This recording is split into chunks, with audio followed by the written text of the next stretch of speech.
Some films were harmed in the making of this podcast.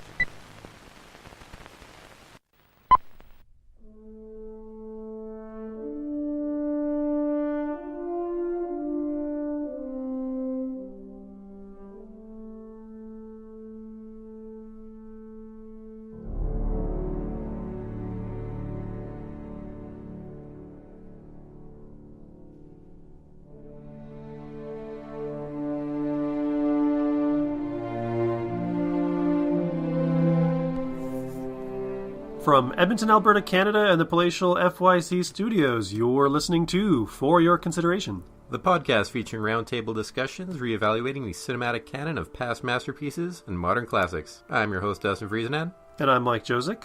And we want to give a shout out to all the listeners checking out the show on YouTube, iHeartRadio, Stitcher, and all good podcast providers. If you're a regular listener to the show, welcome back. And if this is your first time listening to us, beware, spoilers ahead. And now to address the elephant in the room.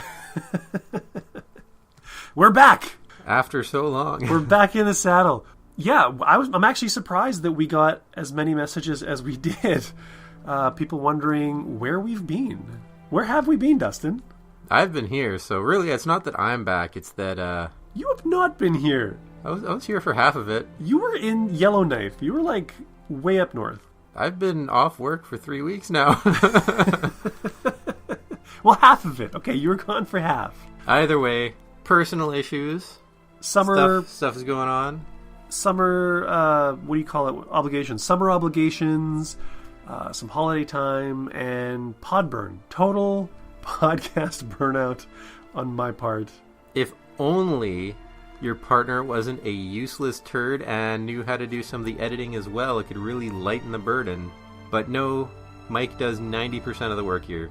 The perfectionist in me would never let you handle the editing. I do understand that. I do understand that for sure. But yeah, like I said, we've had a few listeners kind of say, what the hell? Where are you guys? And we needed to take a little bit of a break. We didn't think it would be this long. I think it's been about 2 months now. At least a month and a half. We're back. We're trying to get back into the rhythm of it, into the swing of things. And we've got... some movies lined up that we want to do. We've got some guests lined up that we want to bring on the show. We have the promises that were made, so we're going to do those reviews ASAP. The first of those being addressed in this very first Welcome Back episode was a request made long ago that I did promise to do next. And that's Terrence Malick's 2005 epic tone poem, The New World. AKA... the old world for all the people who were actually living here at the time. The only world, in fact. Well, all right. So, do we have any other below-the-line business that we want to deal with? Or should we just jump into it? People have waited long enough. I think we should jump right into it. Get back on track. All right. Start reviewing some films. All right. If there's anything we think of, we can edit it in later. And we'll bug them with a change to ATC when that comes up. We got to make sure that they feel like it's the same old show, so changing ATC all the time, that's how you do that. So The New World was directed by Terrence Malick. It was produced by Sarah Green, written by Terrence Malick. It starred Colin Farrell, Koryanka Kilcher, Christopher Plummer, and Christian Bale. Music was by James Horner. Cinematography was by Emmanuel Lubezki. It was edited by Richard Chu, Hank Corwin, Sar Klein, and Mark Yoshikawa. It was distributed by New Line Cinemas, and it was released on December 25th, 2005. And The New World places 894th on the Critics' Poll for Greatest Films of All Time on Sight and Sound, and 546th on the Directors' Poll. So not just one poll this time, we get two. And actually, it's a little bit higher on the Directors' Poll than I thought it would be. And it's a little bit lower on the Critics' Poll than I thought it would be. There was one vote for each, so it's directly tied at the bottom for both. So I'm not too sure what you're talking about. Oh, the director only goes to 596? That is the amount that they have, yeah. Oh, okay. I will cut that out. Now, the version that we watched, there's two versions. When the film was first released, it was released in a 150-minute director's cut that ran for like a week. And that was essentially for Oscar consideration. And then for mass consumption, it was released, had a wide release in a 136-minute version That one actually came out in 2006, and it was truncated. And that's the version that we watched because that is the version that was kind of put out to the mass public. And though technically I did see both versions. Dustin did watch the longer one first. He has a tendency to shoot for director's cuts. I have a tendency to not figure out which version we're watching before I watch the first time around.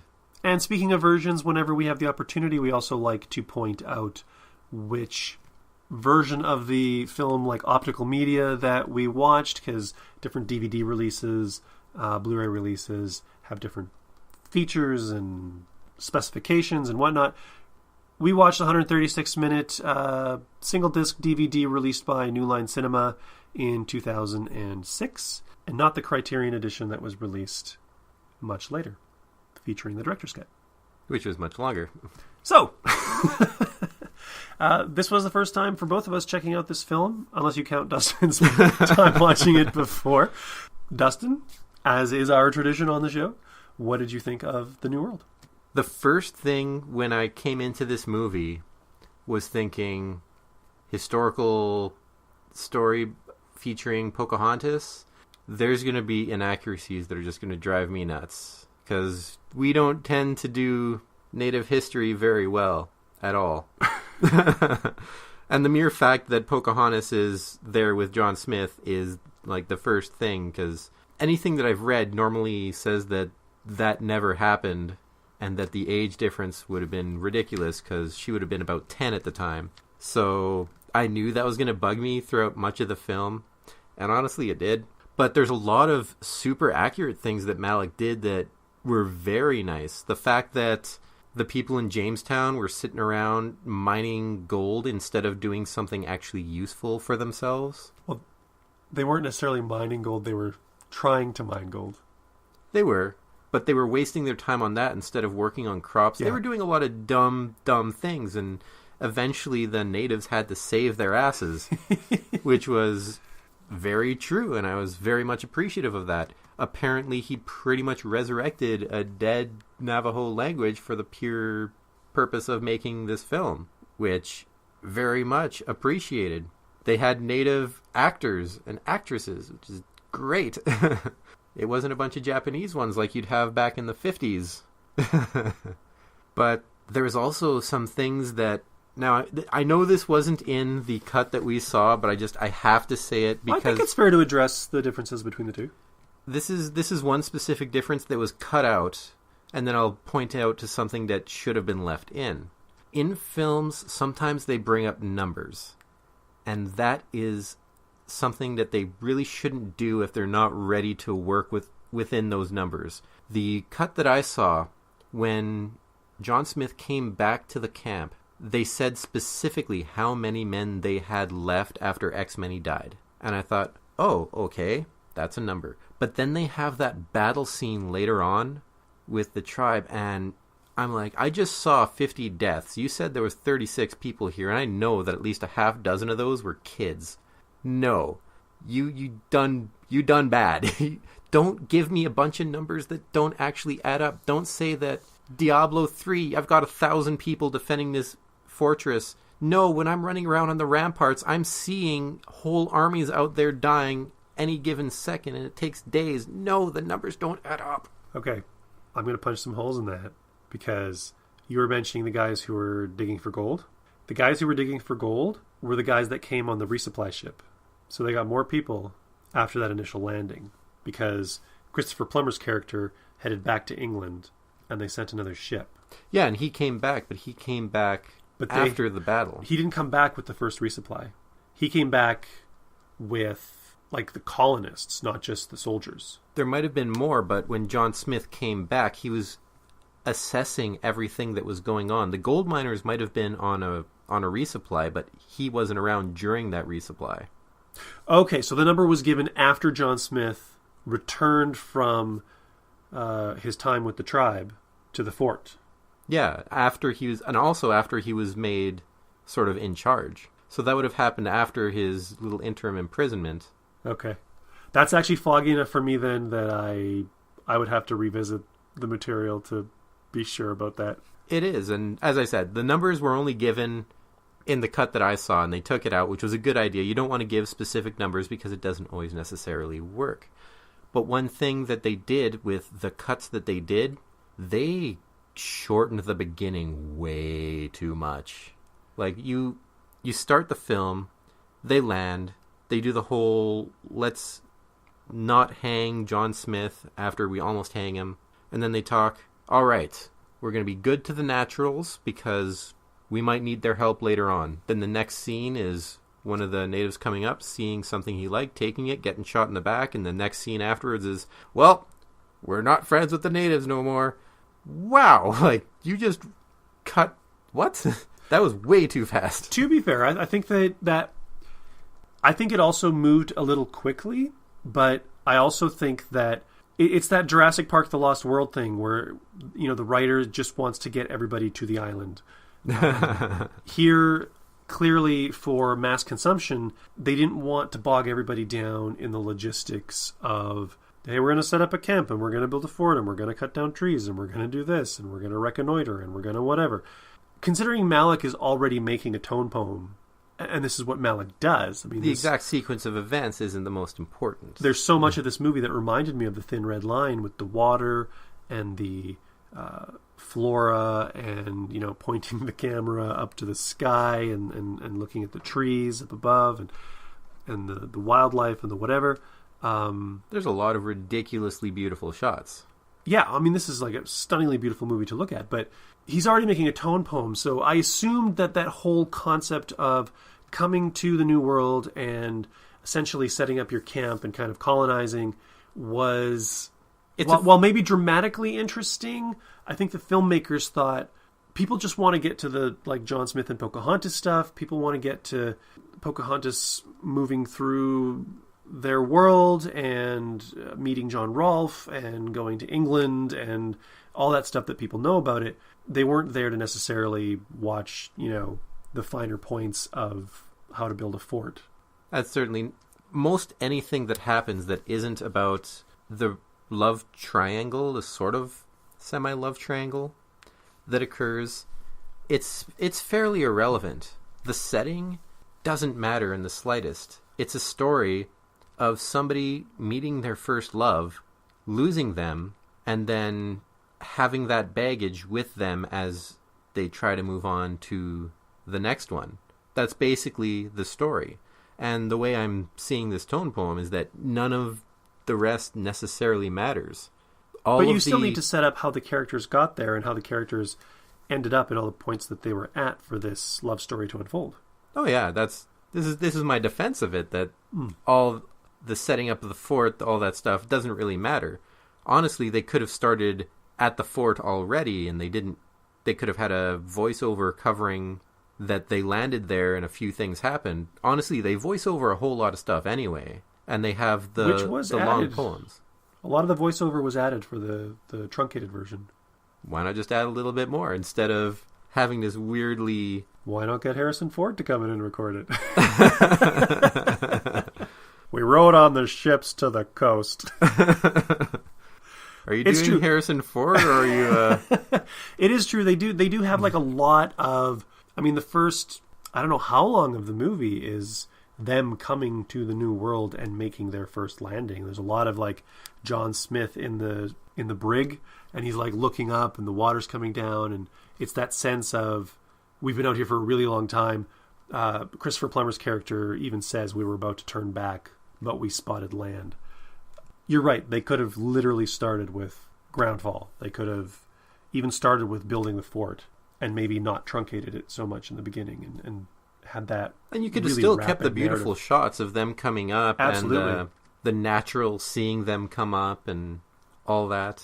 But as I said, the setting, it could be anything you want. One thing that sort of came into mind as I was about to watch it the second time there is thinking of it as somebody going to high school, dating a senior who then leaves to go to the out-of-state college, as you said, and then John Rolfe comes in, and he's the nice guy who she meets in college, but she can never quite open up to him, like... Because she still has that flame for John Smith? Like good old Johnny Blue Eyes had for her, and It isn't until she sees him later on, after getting the knee injury in the football game and going out and doing his own thing and regretting leaving a when bit. did John Smith get a knee injury? It's part of the metaphor. Exactly, part of the metaphor. And folks. the whole thing would work. Like, you change the plot. It's completely irrelevant. What's important is the feelings that are evoked in this tone poem, and I think it does a very good job of evoking those feelings. Even though a lot of the stuff that they do is very overly dramatic, the one thing that I will say is that a lot of the poems, they bring up a lot of naturalism, a lot of nature. She refers to nature as her mother and where she is a number of times, but I don't really see nature as being an important part of the film, oddly enough. I was expecting it to be a lot more important, but I didn't get that feeling. Though, because the indigenous people do live off the land, and at first it was mattering. There's a connectivity to everything, and I think it's significant for the character of Pocahontas, who, by the way, never really gets named in the film. In the other cut I saw, I was watching with subtitles, so her name would pop up, but the thing is, her name isn't Pocahontas. That's a BS name that the tribe gave white man so that we wouldn't have her real name, which was like Mataoka. I should look it up. I can't remember. Either way, it's a completely different name that I'd never heard before. She has a couple other names, and they use that sometimes, but of course it's amidst a language that nobody knows, so you can't tell that this was supposed to be her name. We all were told it was Pocahontas. We didn't get her real name until she changes her name to Rebecca, I believe? Yeah. When she converts to Christianity, and at which point nature has nothing to do with anything whatsoever. Exactly. That's the point that I was trying to get at, is that there is this connectivity and this coexistence with nature, and nature, they're doing just fine living with nature, and when the English come, they're struggling. They're trying to grow their crops. They're handling the weather badly. Like, this is just not a really good situation for them. And then she gets removed. She gets torn from that other world because of her love for John Smith and her desire to help him and tell them when they're about to attack and bring them food and the furs and stuff. That's kind of an important dividing line, I think, for her story, where she's no longer a part of that world and she's now a part of this other world where you see her walking around in England, and she's got the corseted dress and she's walking in the garden with all the carefully trimmed trees and stuff. It's not that wild flora and fauna that you get in the rest of the movie. But she still brings it up, especially there at the end when she said, "Let's go home." Yeah, when she's lost and can't really commit to Rolf. She doesn't bring up nature at all, but she does at the end again when she gets over Smith and decides, you know what? No, I'm good now. I know what's what. Then she starts bringing up Mother Nature again, which brings up her spirituality or connectedness to it. But at the same time, by that point, she's already converted to Christianity. So that's a bit of a question that I have. Earlier on in the film, the whole disembarking and what White Man is doing here, it played a much bigger part, as you said, with her going back and forth between her love for them and trying to help them out, as well as the conversations between the elders where it's like, should we help these guys or should we get them the hell out of here, because I predict they're going to fuck shit up later on. So what you're saying is the real message here is, girls, don't let boys take you off the path you're on. Be true to yourself. Listen to the wind. I thought it was, don't date creepy older guys who are too afraid to commit. Also a good pro tip. He put his career ahead of her. How many? That was actually something that I had difficulty with, because in his narration, he kept talking about how this was it. She was everything, and he was willing. He never quite fit back in with his people anymore. And it caused a lot of conflict, and he was often thinking of her, and then he gets given that commission, and he's like, oh yeah, John Rolfe, just tell her I'm dead. wait till I'm gone 4 months or something, and then tell her I'm dead. It's like, what the hell? And then she meets up with him again in England, and he's all like, hey. And I'm like, what are you doing, man? I mean, I'm all on her side there. I was totally thinking of you. Yeah. kind of regret going out doing that thing. I failed finding that thing they sent me to find. Well, but I thought about not you a lot. necessarily. He's like, I might have passed by it. He never actually answered the question. It's true. It's true. And I think that was also sort of metaphorically speaking about their relationship, right? Yeah. So I did think that was a really nice moment. This movie is full of a lot of nice moments. That does kind of tie into something, though, that I wanted to talk about a little bit earlier. And that was, we did mention sort of the choppiness of the beginning. I found it kind of interesting. You know, we're talking about this movie very much in a sense that there is this very linear, sort of legible narrative. And I found, because it's done in so many ways almost like a silent film, and with some narration, and it's very like poetic and arty. And I mean, again, this is Malick. But I think, you know, okay, I'm going to bring Thin Red Line up again because I love Thin Red Line. I can't wait to do Thin Red Line for the podcast.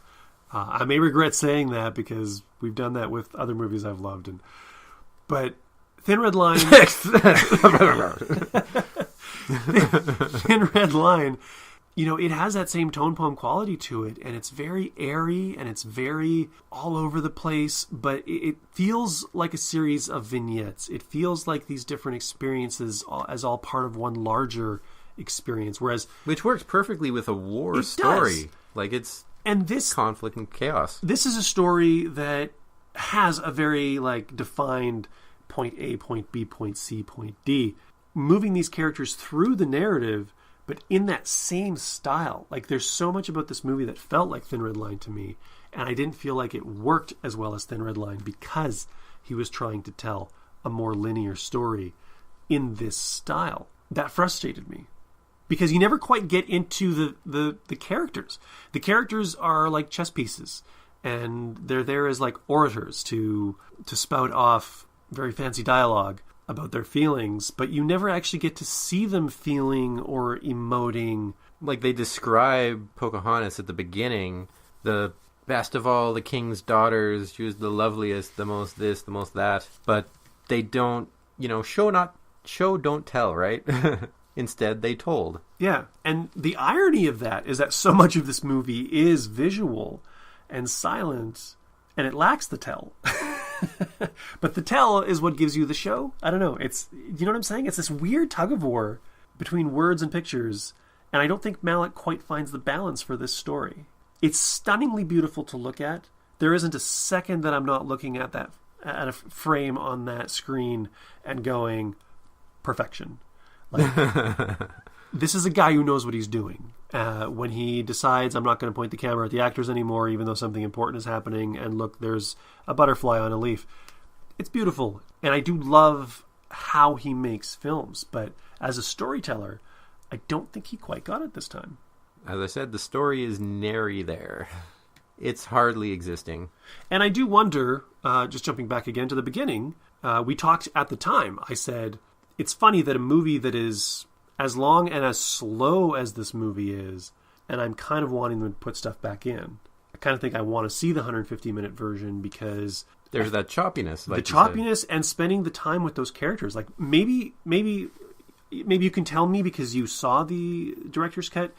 Do you spend enough time with the characters at the beginning that you can actually have some sort of emotional connection to them that carries on into the post-contact world of the story? I would say no. I think most of the time that was cut was ancillary characters. You spent more time at the fort sort of learning how things were going. You might know of a few more people at the fort, but everybody is very static. Everybody is fairly blank slate, and I think that they're effectively stand-ins for us in this tone poem. So it's still a lot of setup. It's still a lot of setup. The one thing I noticed the second time watching is, like, I didn't even notice the kid's birth. It comes by pretty quick. I remembered it specifically on my first viewing, but I didn't remember it at all the second time around. Now, I'll admit it was a less involved viewing, but I remember him being there a whole lot more when I saw it, so it seems like the kid might have been cut out a little bit more. The kid was, I think, cut out. You get like a couple of scenes at the kid's birth. I think you see him walking on the dock to the ship. And then you get a lot of him at the end, and I think that's important. Yeah. That's a very important part, which to me, makes the lack of him prior to that a little more obvious. The fact that she has a child, the fact that she has this marriage to John Rolfe, like, she realizes, this isn't a burden, this isn't something that's keeping her from her forever love with John Smith. This is something real and tangible, something that she wants to continue putting energy into. And yeah, you have to have that kid present. That exactly illuminates the same issue I was kind of talking about with the fact that you don't get to spend as much time with these characters and feel for these characters' stories. I mean, she has some really good moments at the end there. And I think I felt more for her character seeing her in England and kind of dealing with the people and whatever than I did in any other part of the movie. Because she kind of had that fish out of water thing. And I don't know, maybe I was just able to project. And Funny enough, she didn't feel like a fish out of water to me. It felt like she'd been completely naturalized by that point. There was the scene where she was walking up to the beggar and was willing to, actually acknowledge him as a living human being. Mm-hmm. That is the most out of water she seemed. The other native who came with her, like, I'm supposed to put a marking in this stick for each building that I see. Wes Studi's character, yeah. And all I could think was, we're going to need a bigger stick. Anyone who can see that scene without thinking that has obviously never seen Jaws. That's all I know. Now, I will say, one thing that really stood out for this movie, as we've said, it's a beautiful movie to look at. It's also a beautiful movie to listen to because... The score. James Horner has a pretty recognizable style. I mean, you go from, Star Trek 2 to Aliens to Titanic to Howard the Duck. I mean... He loves to use horns. A lot of the stuff, you hear quotes from other stuff. There's certain stylistic things that he likes to do, and a Horner score is kind of a Horner score. This was something else. Like, it felt a little bit more, to me, like the score for Birth. It was a very classical piece. And I'd have to double check this, but I'm pretty sure it's all original music. Like, originally I thought maybe James Horner, like in Stanley Kubrick films, he just repurposes classical music. I thought James Horner was maybe just doing it in the style of classical music. Here's some classical music, and here's some also like original music, but I'm pretty sure it's all original. And even though you do hear a little bit of the James Horner bits more to the end, like the stuff in the New World is so elegant, and I'm just really impressed with kind of everything about it, and it was startling to hear because it just felt so un-James Horner. Even I noticed the beautiful score, and I'm a heathen. And that is a very big deal. You're a cloth-eared nincompoop. And it's so important to get the right sound when it comes to evoking emotion in something that is a bit more silent film, as you say, in this tone poem. You're using every sense other than sort of a logical storyline to feed us the emotion that we're supposed to have, and it completely succeeds in that. And that is the strength of the film. And I think the classical music, or the... Classical sounding? The classical sounding music, yeah. There's a formality to it, and, we associate the classical music with... grandeur, for one. Certain periods, a sense of grandeur, and I think the fact that so much of it was used to illustrate the New World and the people in the New World and interacting with the New World and the colonizers meeting the indigenous peoples and the relationships, it was a type of music that didn't necessarily represent sort of what it was showing, but because it was very elegant and very airy and very beautiful, I think it just played really well over those scenes. And since classical music does also have a lot of like pastoral connotations, I think that creates some connective tissue musically that works. I don't know. I feel like there's a little bit of push and pull there, but I also feel that there's a lot of dovetailing or complementary elements.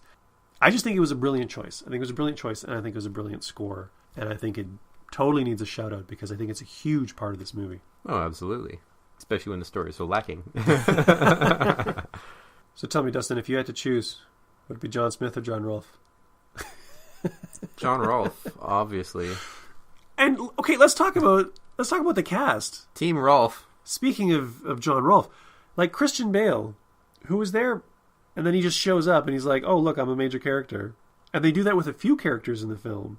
There's a few actors who are just sort of there or not there. And I thought that was kind of interesting. I think that's brave of Malick to do, where it's not like, here's our star, here's our supporting cast. They all have their appointed roles, and you're going to see them as they go through their thing. But they would just kind of float in and out as the story, such as it was, sort of demanded it. And Christopher Plummer in for a couple minutes, gone. In for a couple minutes, gone. That's it. Honestly, I'm terrible at recognizing so many actors, and I did not recognize a single person in this film. David Thewlis was there. I knew Christian Bale was in this movie, and I was watching for Christian Bale. And it wasn't until he sort of was standing there, and John Smith said, yeah, give it 4 months and then tell her I'm dead. And I was like... Was it he that he told it to? Yeah. I'm almost 100% sure. Again, we might have to go back. Because he seemed surprised almost when she told him that Smith was alive. He's like, really? He was probably acting surprised because she wasn't supposed to know. Yeah, but if he was the one who told her, then I feel like she would have made more point of that. Possibly.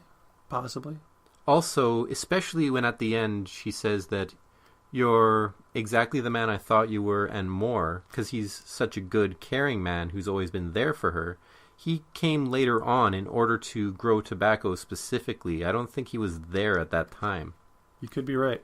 I could swear, looking back, that he was there, but now maybe he wasn't. You have a bunch of grungy white guys with the same unkempt hair, like... In the rain, in the mud. Yeah, it all looks the same. Can't tell them apart. Well, that's about all I have to say about the film before going into sort of my final comments. Do you have anything you want to add?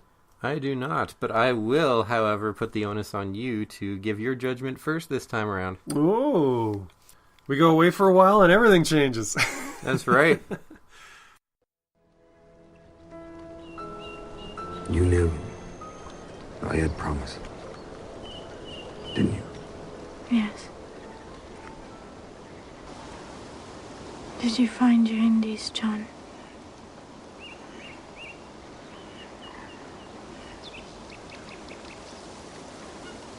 We shall. I may have sailed past them.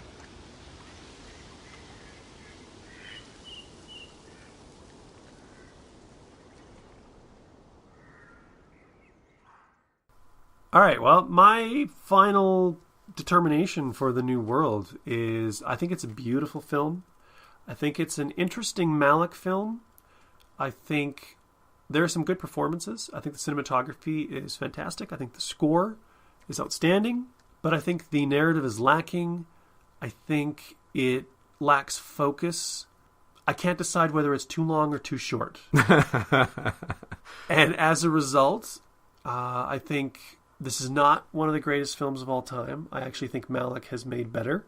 And I know a lot of people think it's an overlooked masterpiece, but I'm definitely going to go with Museum Piece for The New World. And yeah, what did you think? I think that in viewing this film, the narrative is very lacking, but that's one of the things you almost have to step back from and almost take out of your judgment. As a tone poem, you have to get that disjointedness. You have to have something completely different in your standards. And the one thing that I feel that this film did fantastically is evoking a specific sort of emotion. Agreed. People talk about Shakespeare as timeless tales like Romeo and Juliet, which I hate. Romeo and Juliet You've only so brought much. that up like 30 times. Oh, I'll never bring them up without... If I'm going to have to call them a classic, I'm going to say that it's terrible. But here it has a very believable story of meeting someone, falling for them, and then having that baggage carry forward. And I don't think I've actually seen a film in a long time that's actually expressed it as well as this film. This film may lack a lot narratively, but when it comes to evoking specific emotions, it was spot on. And both times that I saw it, it had me tearing up. In spite of how bored or how much I might be like, would this just go on, or stop with your overly flowery poetry because it's meaningless dribble, it would still evoke those emotions very specifically. It was very good at that.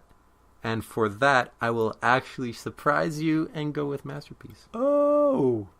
A movie that, and I've been waiting for this for a long time, for a film that I actually do not really enjoy to get the Masterpiece from me.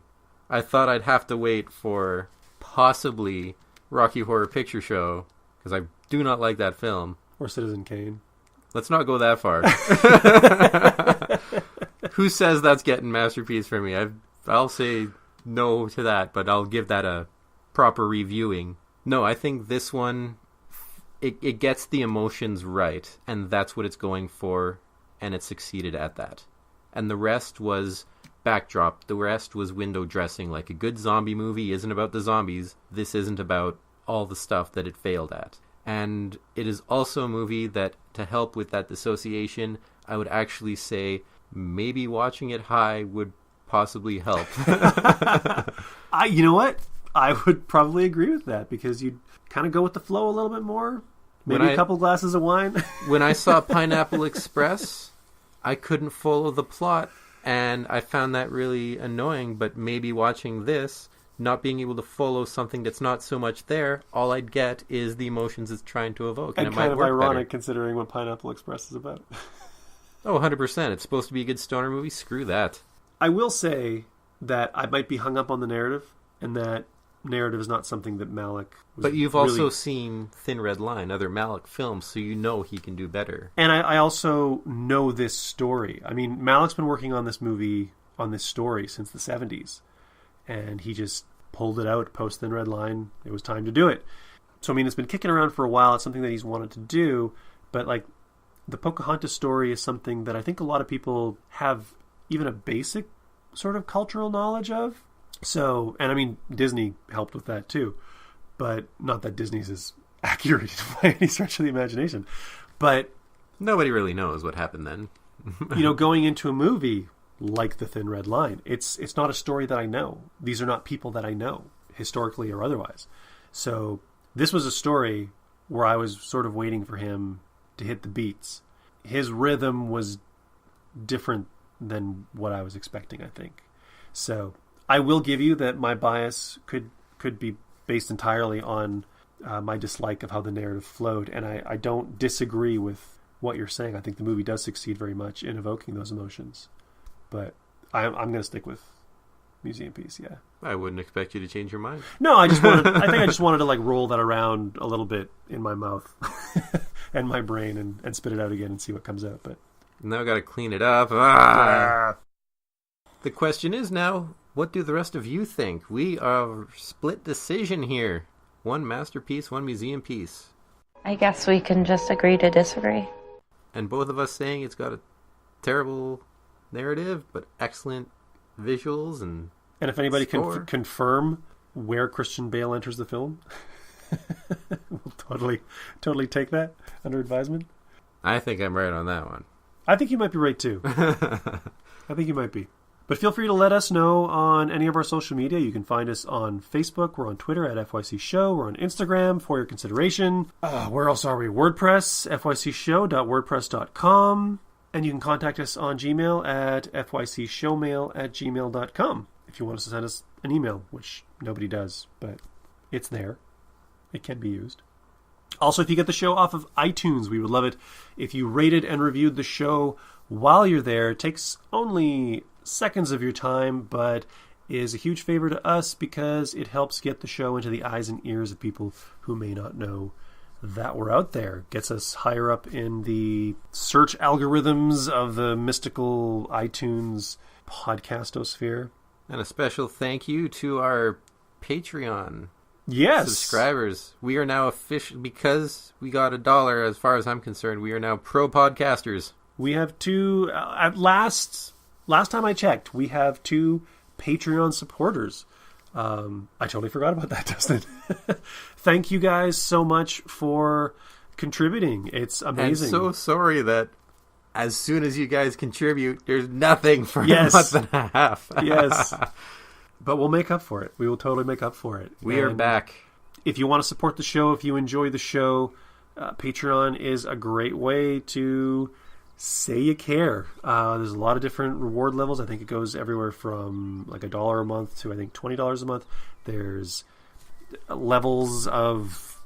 And I will talk to Mike about cutting these ads shorter later on. Ooh, maybe Patreon listeners don't have to listen to the ads. There you go.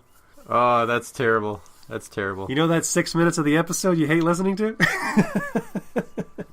Phase 1, let's make sure it's at the end. This is a good place to have it. You guys could have all shut it off. But for next time, we will be doing probably the contest winner film choice, which I forget what it was. I thought we were doing Fast Times at Ridgemont High. Then we'll do the contest winner one? Andrei Rublev. Andrei Rublev. Didn't you request a different one, or was that the one that was requested? Well, there's a And number. cut. There's a number of requests. We've had requests for But the New World, Thin Red Line, Full Metal Jacket. But I think the a Clockwork contest, Orange. I promised to do the New World, which is why we did it. And then it just so happens that the same person who requested that also won the contest, and we can't say no to the contest winner, so we got to do that one as well. Yeah, but we didn't say when. Well, I assume fairly shortly. Well, yeah. Anywho, all of this is going to be cut, so I'm going to give a little pause. And next week, we should be doing Fast Times at Ridgemont High, apparently. Amy Heckerling film written by Cameron Crowe. Yeah, classic teen comedy from the 80s. Sean Penn breakthrough role. And I gotta say, my expectations are already lowered. It's not all about Spicoli. I assume that's gonna mean something to me at some point. I thought bringing another comedy in, we haven't done a comedy in a bit, so having another comedy would be nice. I thought October was all about comedies. October was Halloween. Maybe you look at horror movies differently than I do. All right, so that's it for us. Thank you guys so much for joining us. We're back. We'll try not to go away again. Thanks for all your support. And be sure to join us next time on the next thrilling episode of For Your Consideration. Due in about 3 months. I've been your host, Mike. And I've been Dustin. Take care. Ta-ta.